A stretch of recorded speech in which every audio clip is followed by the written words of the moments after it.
Welcome to Get Your FRQ On. This question is from 2021. It's question 2, and it is calculator active.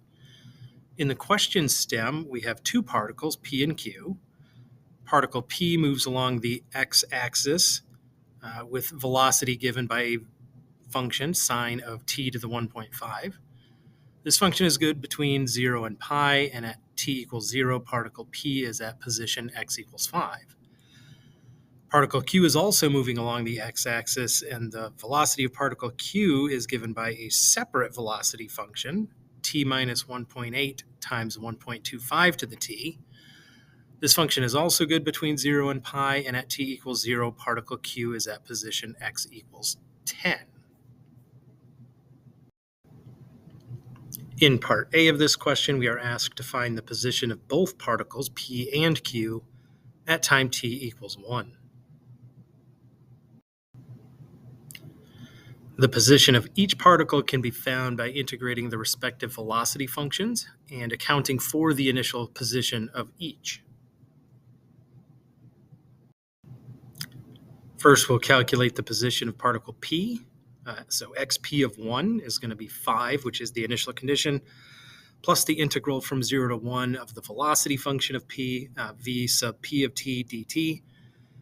And since this is a calculator active question, we'll use our calculator for that one, and then x sub q of 1 will be 10 plus the integral from 0 to 1 of v sub q of t dt.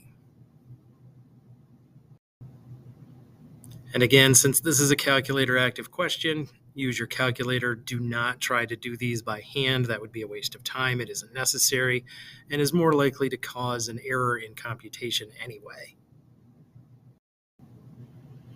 So x sub p of 1 is going to be 5 plus the integral from 0 to 1 of v sub p of t dt, which turns out to be 5.371.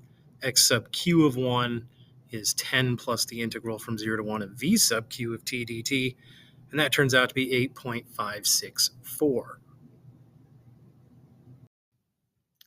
In part B of this question, we are asked if particles P and Q are moving toward each other or away from each other at t equals 1. So whether P and Q are moving toward or away from each other will depend on the position of each particle at t equals 1 and the velocity of each particle at t equals 1.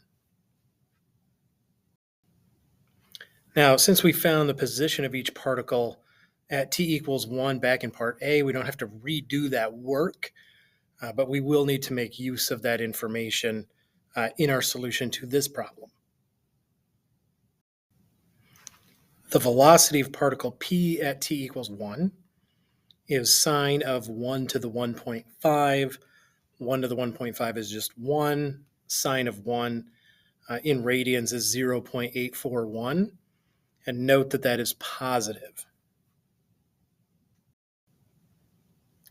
The velocity of particle Q at t equals 1 is 1 minus 1.8 times 1.25 to the 1, which is negative 0.8 times 1.25, which is negative 1.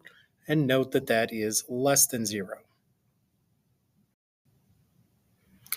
Now, since P is to the left of Q and P is moving to the right, while Q is moving to the left, the particles are moving toward each other at t equals 1. In part C of this question, we are asked to find the acceleration of particle Q at time t equals 1, and then use that to determine if the speed of Q is increasing or decreasing at t equals 1. We know that acceleration is the derivative of velocity, so we need to find v prime sub q of 1. And since this is a calculator active question, we can use our calculator to do just that. The acceleration of particle Q at t equals 1 is v prime sub q of 1, which is 1.027, which is positive. In part B of this question, it was determined that the velocity of particle Q at t equals 1 was negative. Since the velocity of q at t equals 1 and the acceleration of q at t equals 1 have different signs, the speed of particle q is decreasing at t equals 1. In part D of this question, we are asked to find the total distance traveled by particle p for values of t between 0 and pi. The total distance can be found using a definite integral. And since this is a calculator active question, we'll use our calculator to evaluate the definite integral. The total distance traveled by particle p from 0 to pi is the integral from 0 to pi of the absolute value of v sub p of t dt, which is 1.931. And then just to make it explicit, the total distance traveled by particle p from 0 to pi is 1.931.